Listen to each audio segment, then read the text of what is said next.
Good morning, y'all. We are back with another edition of DNVR Rams Live. As always, I am your host, Justin Michael. Hope everybody is staying warm out there. It's going to be a crazy cold weekend, it sounds like. Definitely stay safe out on the roads if you are making the trek to Laramie. We're going to be previewing that game up in Laramie today. Massive opportunity for CSU men's basketball to remain in the hunt in the Mountain West.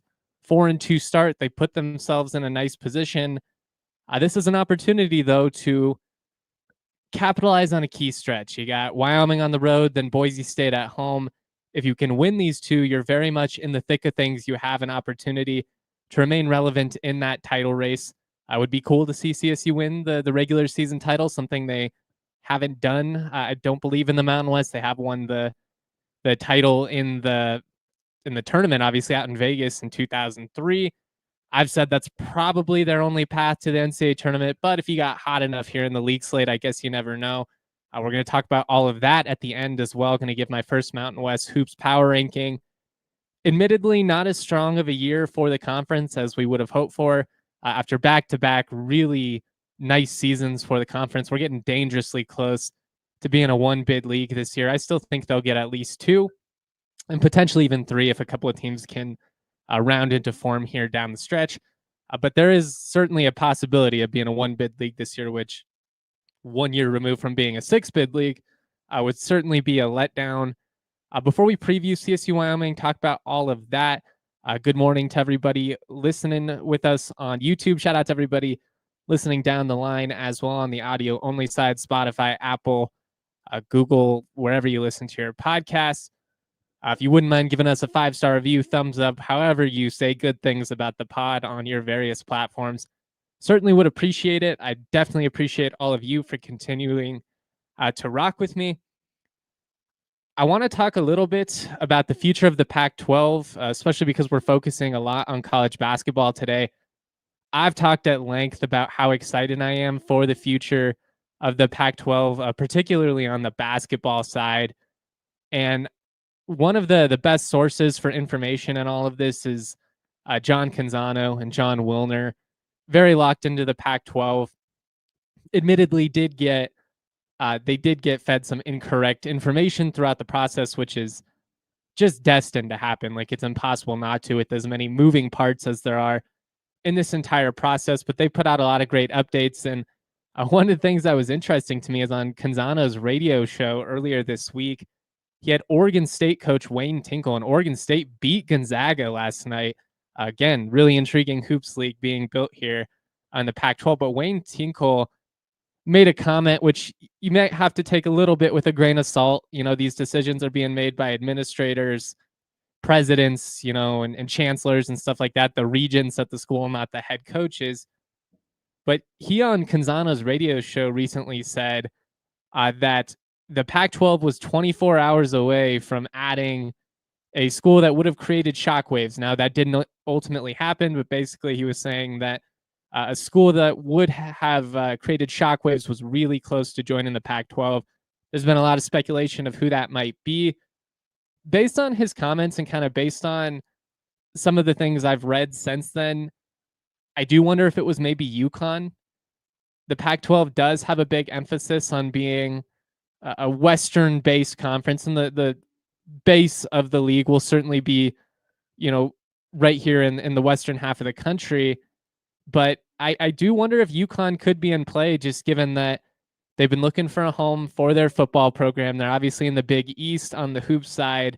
And while on the surface, it might seem crazy to abandon a basketball conference like the Big East right as UConn is admittedly in the middle of a dynasty. it's not impossible either, because they do need a home for their football program, especially if they're going to continue to spend and want to have any future access to the college football playoff. They're not Notre Dame. They're not going to be getting that Indy love.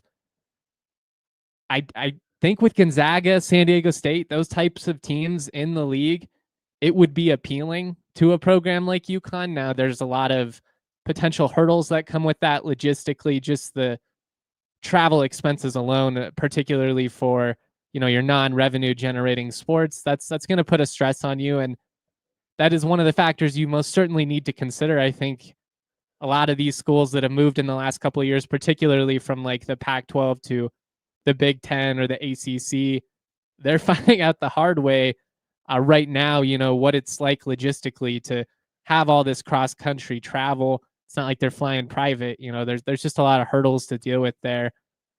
But I mean, from a basketball standpoint, if you were to add a school like UConn on top of what you already have, which is a pretty elite West Coast-based league, you're in a really good position now. I don't think UConn would be the only addition. I still think at some point you make a major run at Memphis. I mean, maybe a school like Tulane could be in the mix. Do you consider a South Florida or a UTSA or a Texas State or something like that, just to get into some of those talent-rich states with large populations, big TV markets, and an opportunity to potentially be in multiple time zones, which could make your media rights deal a tad more lucrative in the end. It's going to be really interesting to see how this all plays out. But I found that fascinating that Wayne Tinkle, the Oregon State head coach, would go on the record and say something like that. But it does kind of fall in line with everything I've heard behind the scenes from my sources around the league, around CSU. And that's that the schools involved in this future rebuild of the Pac-12, or I guess the schools that are leaving the Mountain West for the Pac-12, they're all very optimistic about what is happening behind the scenes, about the trajectory, about where all of this is going to land. I think there's a million schools we could throw out, and I've heard basically every program that has any connection to these Pac-12 programs whatsoever do the exact same thing in terms of throwing schools out to speculate. There have been schools that have had the reported contacts, like Tulane, like Memphis. I don't know if they got an official offer or anything like that, but I am very interested to see where all of this goes, who the top target ultimately is. I do think one thing that's important to consider throughout this entire process is the next move is not necessarily the biggest move or the last move. And not only are you thinking about the short term and how the league is going to look in 2026, 2027, those first couple of seasons, that foundation that you're establishing, for this renewed Pac-12 conference, but you're also trying to keep a little bit of mobility on the table moving forward. A lot of the ADs of these future Pac-12 schools have talked about how this is a constant revolving thing. It's a moving target. And surely there's going to be more chaos down the line, which potentially could mean pretty good things for these Pac-12 schools. For instance, if the ACC blows up and you have a situation where like Cal and Stanford are then in play, I don't know if they would be willing to join just from the academic standpoint. There's more politics that you have to consider from that factor. But that could be an option. If UConn, for instance, were to leave the Big East and join the Pac-12 as a full-fledged member, what does that mean for a school like Creighton? Could they be on the table because they want to be, with Gonzaga, with UConn, with San Diego State, with CSU, Boise State, Utah State, those types of programs? There is a lot that is still in play. I don't think UNLV is fully off the table, depending on what happens with this lawsuit between the Pac-12 and the Mountain West. There's going to be a court date in March. John Wilner reported a lot of this. He broke down how the Pac-12 this week, I believe, had to file a motion to dismiss the motion that was filed by the Mountain West in regards to the antitrust lawsuit filed by the Pac-12. There are a lot of people, I'm not a legal expert, but there are a lot of people much smarter than me that seem to believe there might be some validity to the lawsuit that the Pac-12 has filed in terms of it violating antitrust laws. It's it's a weird spot, admittedly, for these programs. But I do think ultimately where we land in the end is some type of settlement down the line. I do think that it will at least initially go to court. Like, I don't see this lawsuit being thrown out based on what people much smarter than me are reporting and saying when it comes to all this. But again, that hearing is going to be in March. If those poaching penalties are not enforceable, that puts the Mountain West in a really bad spot because all of a sudden they don't have the money to pay out UNLV and Air Force those big rewards that were promised. At that point, I would assume all the agreements they have, which are all dictated by the league remaining together, just go out the window. Could UNLV still be in play for the Pac-12? They make a lot of sense geographically. You have a lot of history between UNLV and the schools that are going to be in the future Pac-12. I've argued that I think their value is a little bit overstated. Like, to me, Memphis is a much bigger fish. Even a school like UConn, I think, has more upside despite the travel hurdles and stuff like that. But I certainly would take them.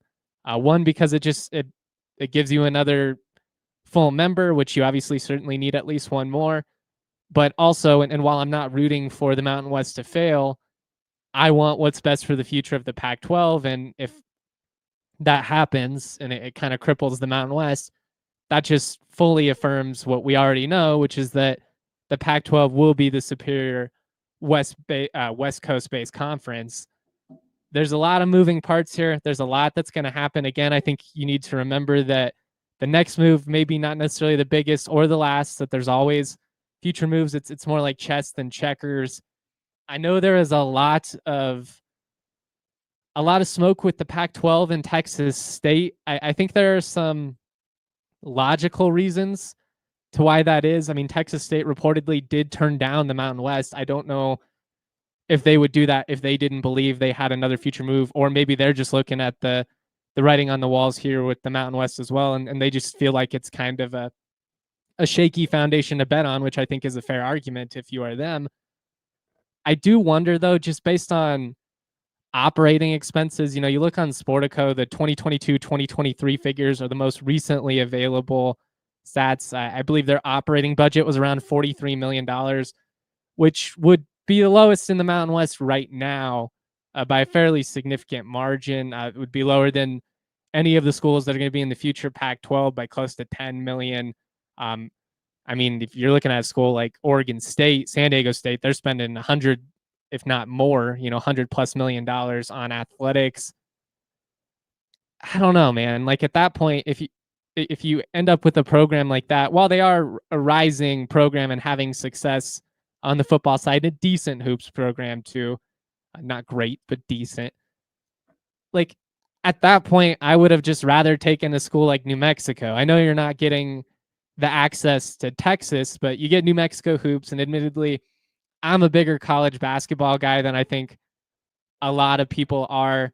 When it comes to these types of decisions, I understand that football is always going to be the driving focus, and it's going to have to be because it's what makes the money for you.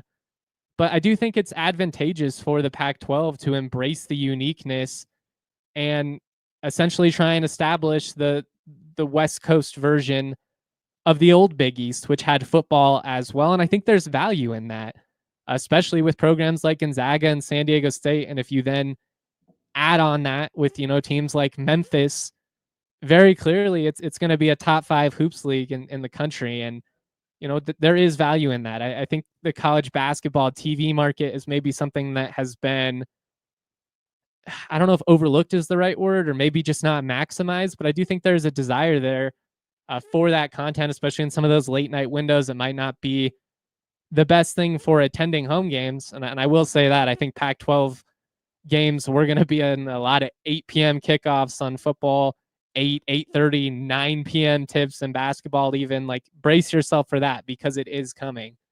But that is the way forward. That is how you get the type of media rights agreement that, allows to make all of this worth it in the end. And I do think you've got to get north of 10 million at least. Like, I know there are some reported figures out there that are like 15 to 20 million. That seems pretty high for me. If you got 15 million, that would be a huge win for the Pac-12. But it's going to be interesting. It's going to be interesting where all these cards fall in the end. It's going to be interesting to see once they get going too, what the next moves ultimately may be, because I think there is going to be some movement in the early 2030s. There's going to be some shakeups to the college football playoff, which, that could potentially lead to more realignment decisions down the line. But it's going to be interesting. All right. We're going to get into that CSU-Wyoming matchup. Ian in the Twitter chat, when will CSU move away from Under Armour? Do you know when that contract ends? I believe the contract goes through at least next year. They re-upped quietly a couple years back. I do know that this year CSU and Under Armour were in the process of renegotiating, so we will see what happens there. Just keeping it real, from what I've heard in the past, Nike didn't have any interest in CSU. They felt like they had the brands that, made them money.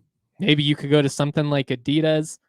Under Armour, while I'm not crazy about the shoes or the cleats, and it is a real problem, they have been pretty good to CSU. If you look at the uniqueness of some of our uniforms, some of the custom designs, like they've been more in on CSU than a lot of the other schools that they have. I get some of the gripes. I'm a big shoe guy, not crazy, although they have improved significantly over the last decade. But yeah, my guess is CSU remains with Under Armour, unless Under Armour gets out of college athletics altogether, which I have read some stuff about that. I know financially they have had some struggles there. Taylor says NDSU to the Mountain West, maybe not the Pac-12. TJS NDSU. I don't see it coming. They would need such a massive influx of cash to be able to spend anywhere near what would be, necessary for this future Pac-12. Like at that point, you might as well just take like Wyoming if you were going to add North Dakota State. Like that's just kind of where it's at. I do think they would maybe make sense for the Mountain West, depending on what happens down the line. I'm not sure any of those schools are going to move to the FBS, to be honest, though. I think North Dakota State, South Dakota State, Montana State kind of understand what they are, where the future of all this is heading. And I don't know. I think there's just as real of a chance that some of these schools in, like the Sun Belt and some of the lower levels, even maybe some of the left behind in the Mountain West, of potentially dropping down to the FCS than I see schools moving up. I just think at some point, especially with all this revenue sharing, some of these smaller markets might look around and realize they're not getting the return for what they're spending, and maybe they are better suited to drop down. There are real consequences that come with that as well, though. You're certainly taking a dip in TV money, so it's a lot that's on the table these next couple of years. Casey says, like, why be a middle of the road group of 5 school when you can dominate at the FCS level? That's kind of how I've always felt. Although, my sister-in-law, she is from North Dakota. Family are diehard NDSU fans. It does feel like the sentiment regarding a lot of Bison fans is that they're kind of bored and would maybe like to try to do something else. I don't know. It's funny how quickly teams that win a lot get used to it and are just find things to kind of strive for. Like you see it in the SEC all the time, whether it was Bama or Georgia or whatever. It's like the first season they lose, and then all of a sudden you realize how you had it pretty good there for a while. But yeah, that's the latest on the Pac-12 speculation. I'll continue to give you guys updates as things come in regarding that antitrust lawsuit between the Mountain West and the Pac-12. That's going to be one of the biggest factors here with how all of these play out, because it's going to determine how much money the Pac-12 is going to spend or have to spend on future expansion targets, and potentially help a school like Memphis, get their buyout with the AAC. It also dictates whether the Mountain West is going to be able to afford to pay those big bonuses to schools like UNLV and Air Force like they promised, which is really the only thing holding their league together at the moment. A lot of key things are going to happen these next couple of months. And my guess is, this is speculation, but my guess is we find out by fall at least who the next full-time member is going to be. We shall see. We're going to take a quick break here. before we get into CSU-Wyoming, massive matchup coming up for the Rams up in Laramie. Real quick, though, do want to shout out a couple of the partners, and I want to start with Toyota. Trucks have always been a part of Toyota's DNA. Whether you're conquering off-road trails or hauling the weight of the world, Toyota has a truck that's just right for you. Check out the Tacoma. The Land Cruiser is sick. They've got 17 models with available all-wheel drive or four-wheel drive. They also offer more low and zero emission vehicles combined than any other automaker to give customers numerous choices to reduce their carbon footprint. 16 hybrid vehicles to choose from, like the Tundra iForce Max hybrid truck. Toyota SUVs take command on the road and on the trails, so you can explore the road less traveled without sacrificing smooth city rides and SUVs like the RAV4 and Grand Highlander. Toyota is a proud partner of CSU Athletics and the official vehicle of DNVR. Toyota, let's go places. I also want to shout out Shady Rays. God, I love Shady Rays. When the future is bright, you need something to keep it out. Shady Rays is perfect. They are a world-class product, rated 5 stars by over 300,000 people. You don't need to spend hundreds of dollars on your shades to look good. Shady Rays proves that. They make stylish, durable, and dependable shades. They've got styles for everyone. You know, if you're looking for like a classic cat eye look, kind of, you know, Tom Cruise and Risky Business, they've got a bunch of those. I've gotten a couple of unique pairs there. If you're looking, you know, for a more sporty type sunglass, you know, something you're rocking on the baseball field, something like that, they've got great options. Whatever you're into, they've got a style for you. And you can rest assured knowing that every single pair of shades is backed by lost and broken replacements. If you lose, if you break your Shady Rays, they will replace them, no questions asked. Exclusively for our listeners, Shady Rays is giving out the best deal of the season. Head to shadyrays.com. Use that code DNVR for 35% off. You heard me, 35% off, folks. Polarized sunglasses. Try for yourself the shades rated 5 stars by over 300,000 people. So much love to Shady Rays. So much love to all of you. Again, if you wouldn't mind giving us a thumbs up, 5-star review, any of that. I hate pandering. I hate asking for it, but the algorithm craves it. They crave your engagement. All right, let's talk CSU-Wyoming. Big matchup coming up in Laramie, trying to snap a 3-game losing skid up in Wyoming. Home court has been huge in this series, especially over the last 15 years or so. Wyoming's a frisky team. They're certainly not someone that you can overlook. They play everybody tough. Sundance Wicks he's a character. He's embraced the rivalry. Referred to CSU as the sheep most recently, and how this is a must-win for us. He's a character, man. I'll just say that. I think he's a really good coach. He's a bit much for me at times, but I think he's doing a good job up there. And I think this is a team that you've really got to respect. You know, they don't play with a ton of tempo. They don't have a ton of lethal shooters or anything like that out there, but they play hard. They play physical. You know, coming off of San Diego State, it's maybe not going to feel quite as overwhelming because they just beat the hell out of you. Some of the hand checking and stuff that San Diego State does, they just hound you. They're in your face constantly. But Wyoming does bring a lot of pressure. They do create some turnovers, particularly when they win. So that's a big factor, especially for CSU, who's kind of struggled to value their offensive possessions and some of their their losses of late. You know, they had 10 turnovers they had 10 steals, against New Mexico. The Lobos picked CSU off 10 times. The Aztecs did it 11 times. So they've got to be better there. But I think this is going to be a game where both teams are going to be trying to dictate the pace. Whoever's able to do so, probably going to come out victorious. Obi Agbeam is a guy you really got to keep an eye on. He's their best scorer for sure. 18 points a game. He's an RMAC transfer, started at Fort Lewis, went to Metro State.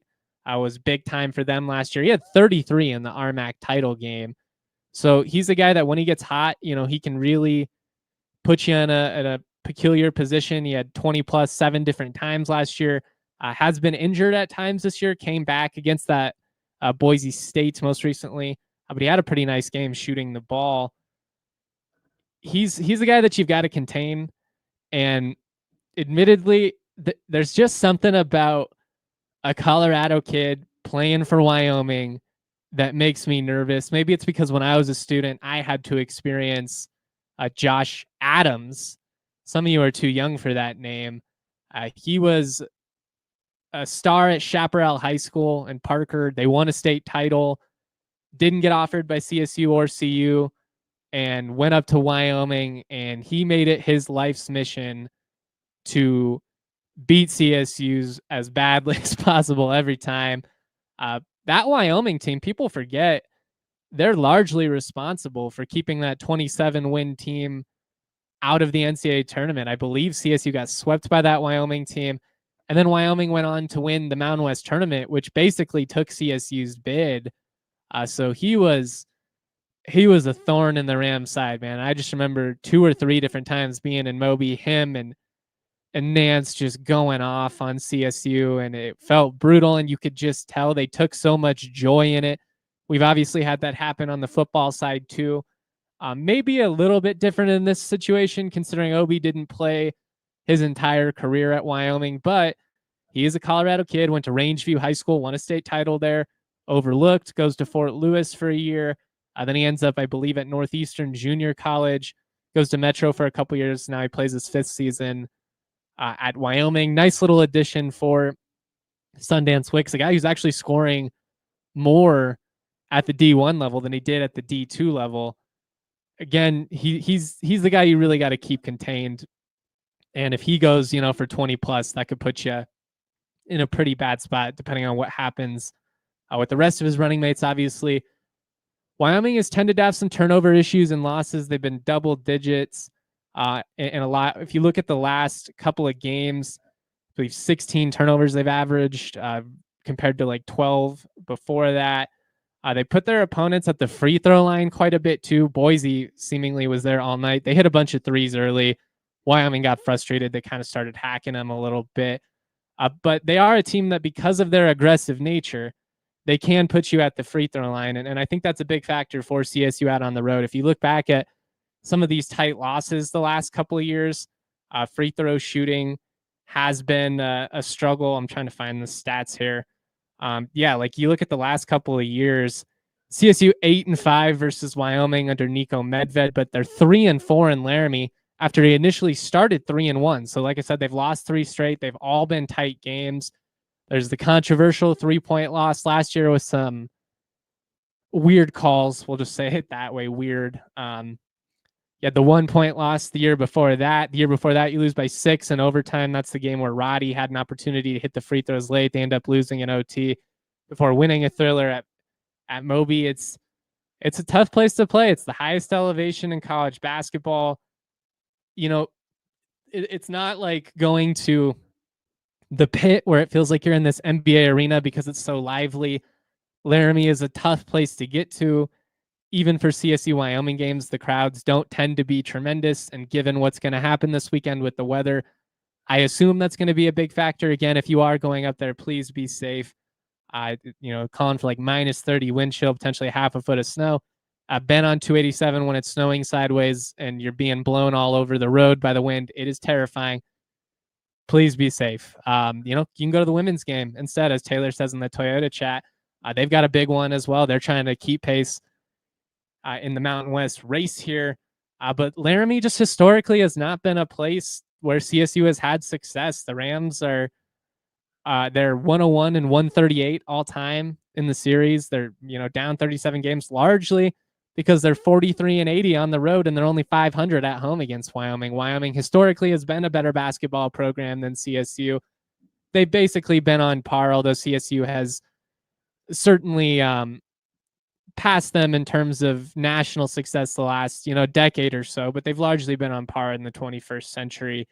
A lot of competitive games, a lot of competitive matchups, but even when Wyoming is not very good, it's just not a place where CSU has had a ton of success. And if you can win this one, like I said, all of a sudden before you got Boise at home, it gives you an opportunity to remain relevant, to stay in the mix in the top of the Mountain West. Ultimately, the goal, you want to finish in the top half. If you can, get a day one bye in the tournament, that's such a big factor for you. What's Brad wanted here in the Twitch chat? Sorry to be off topic, but can anyone tell us what happened to Keegan Hollis this last season and his status for next year? He got a concussion. We'll see if he's back next season. I don't necessarily anticipate it, but we shall see. He's had tough go with things last couple of years with multiple ACL tears. Getting back to basketball, I want to see the Rams value their offensive possessions better than they did against San Diego State. Obviously, what San Diego State brings to the table defensively, they're a top 15 team. They hound you. They're physical. It's really hard if you've never experienced it. It was fairly expected, but I also felt like CSU was a little bit too lackadaisical at times, especially knowing what San Diego State is going to do from a pressure standpoint. There were a couple sloppy passes.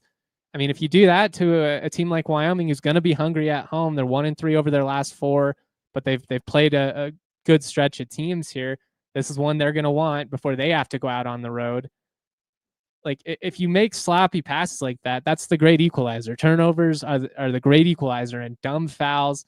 And I didn't feel like they I don't know if urgency is the correct term, but I don't think that CSU quite respected the defensive intensity enough against San Diego State or New Mexico. And while Wyoming isn't as talented as those teams, they're not as good defensively. They do bring a similar amount of intensity. They're going to play hard. They sometimes hack you a lot and they put you at the line. But I want to see CSU really pressure and establish a presence in the paint, because I had a bad feeling when some of those threes fell early against a team like San Diego State, who they're tough to get in the paint on. They're tough to drive on. You really have got to work hard. And when you hit a couple of those open shots early, it's just so easy to become complacent, and then you start settling for the three. I felt like they did that a lot. Again, it's not the easiest thing to get in the paint. The San Diego State, they've got so much length. They're in your face. They've got great active hands. They're filling passing lanes and cutting lanes and all that. It's true. But you've got to find ways to establish a presence down there, because CSU's a streaky jump shooting team. They're not going to hit 15 threes every night. And Wyoming's kind of similar. Like, in a lot of their wins, they've hit double-digit threes. They've hit 9+, 7 different times this year, so it's certainly a factor that you've got to respect. CSU's been pretty good at defending the three overall this season.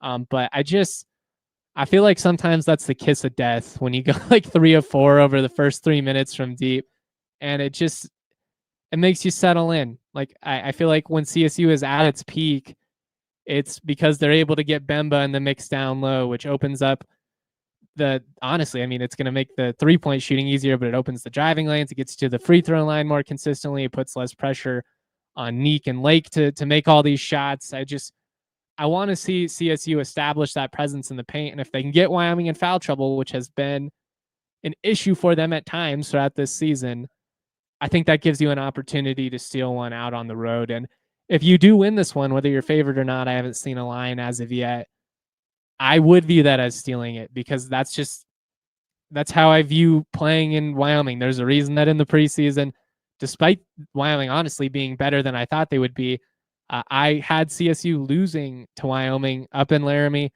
because it's just the last 5 years or so, home court has been so huge in this series, and it's tough to win up there. You know, if you can keep your composure and steal this one, it allows you to remain in the Mountain West title race.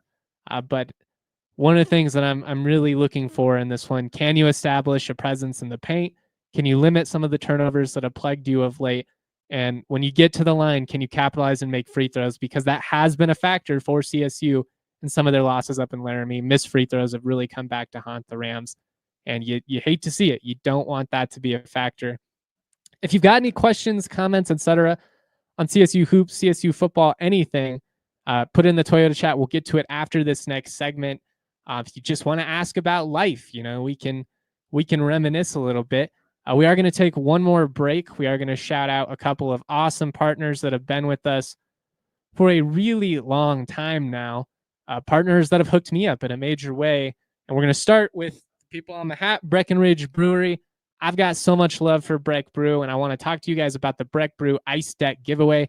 It's going to include 2 VIP tickets to an Avalanche game against the Blues on March 28th, complimentary food and drinks, I go to breckbrew.com/ice deck to enter. Also, check out Breck Brew's West Coast style IPA Ridge Runner. This double dry hop brew is inspired by the untamed beauty of Colorado's trails and creates notes of bright citrus and pine. Breckenridge Brewery is the official craft beer of DNVR. They have been with us since the very beginning. I personally have a lot of connections to Breck Brew. Check out the Breck Brew locator at breckbrew.com. Find a brew near you. And I also want to talk to you guys about Saturday Neon, an awesome local company. And they make some really cool stuff if you're trying to take your man cave, your living room, etc., to the next level. I got this sweet CSU sign up in the background. What Saturday Neon does is they make officially licensed collegiate logo LED neon signs, perfect for your home. This one behind me, it's only $75. But if you use the code DNVR, you're going to get 10% off your order. They're really easy to install. It took us about 5 minutes. They're low voltage. They don't get hot, so they're always safe to touch. LEDs last up to 100,000 hours, so you'll be enjoying your sign for years to come. Check out SaturdayNeon.com. And again, use that code DNVR for 10% off of your order. All right, let's do our first Mountain West Hoops Power Ranking of 2025. Answer some questions and comments. We'll call it a day.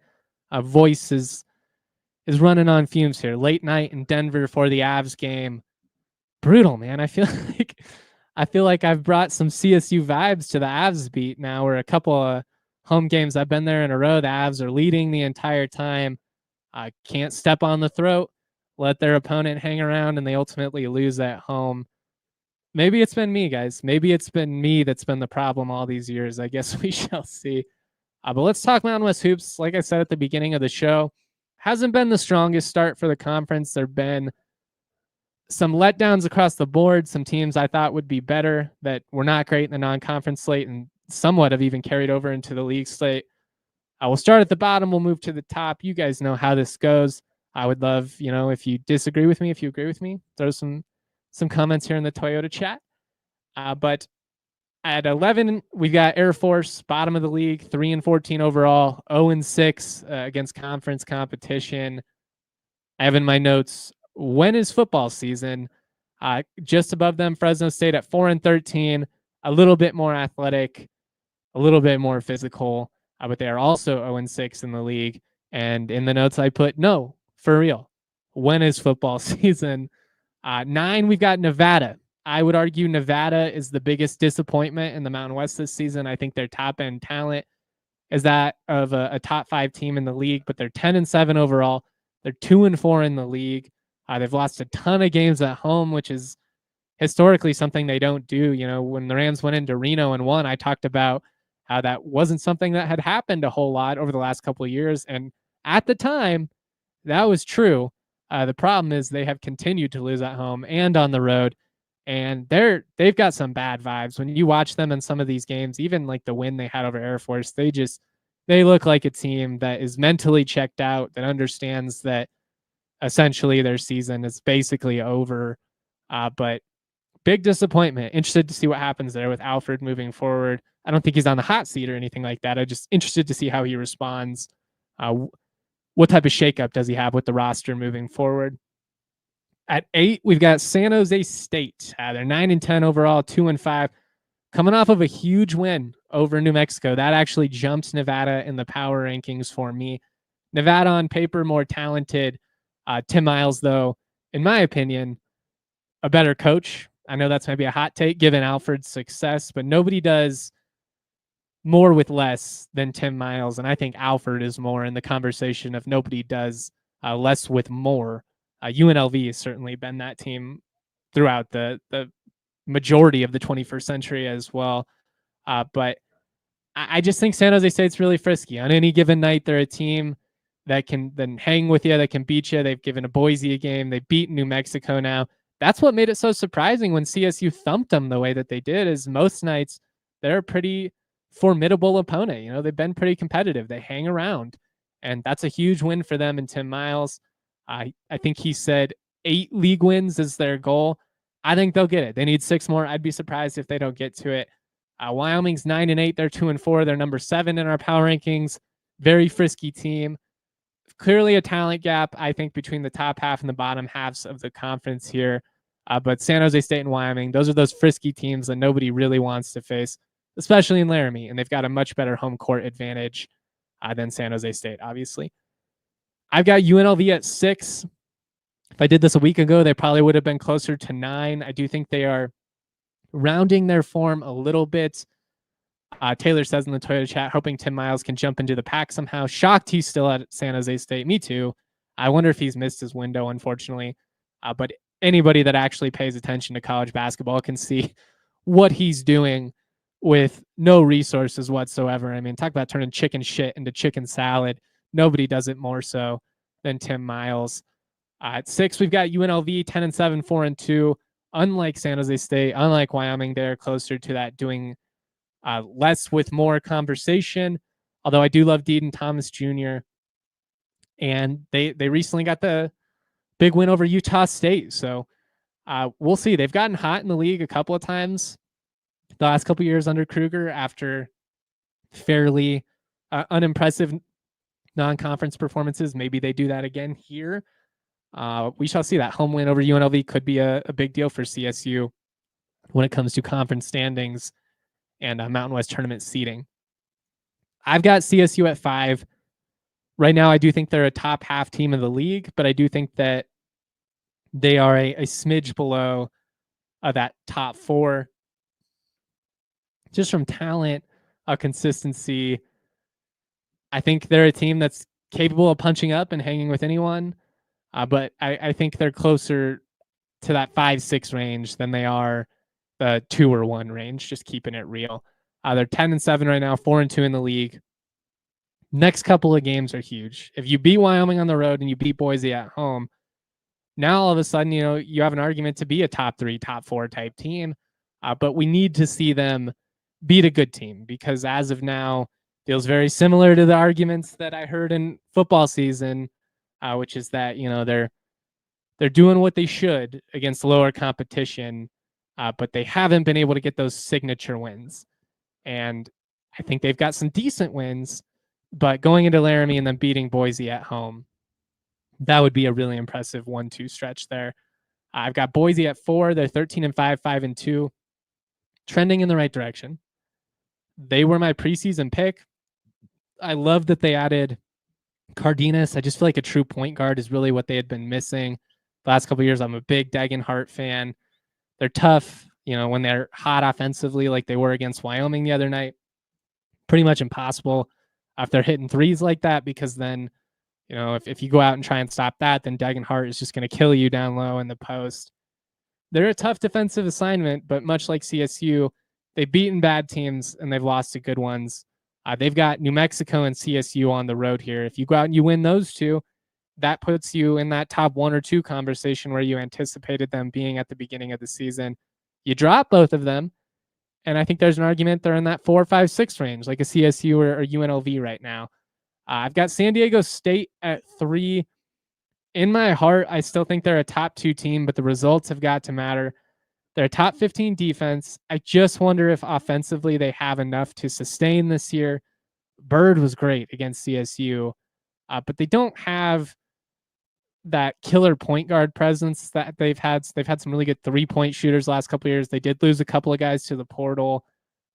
We'll see. I still think they make the NCAA tournament. It wouldn't shock me if they win the league even. But I do wonder offensively if they've have enough. I've got New Mexico at 2, mostly because they did beat San Diego State. But coming off of that loss, it's a little bit hard to argue after losing to San Jose State. Actually, both the top 2 teams coming off of bad losses. They're 14-4 overall, 6-1 in the league. Their ceiling is as high as anybody in the conference. Their inability to compete with consistency is maddening. And I think Richard Pitino is a good recruiter, but not necessarily a good coach based on watching them. I've got Utah State at 1. I don't really think you can argue against it, even with the loss to UNLV. They're 16-2. Their only other loss is UC San Diego, who's their net rankings pretty solid. They're a pretty good team. They've got road wins in Reno and NVA House, which are huge. How do they respond post UNLV? We shall see. Are they a situation like CSU last year where you peaked a little bit too early? Or are they, just one of these crazy Utah State teams that's going to win, like 25 games out of nowhere? I don't know how they continue to keep this success despite all of the turnover, despite losing multiple coaches.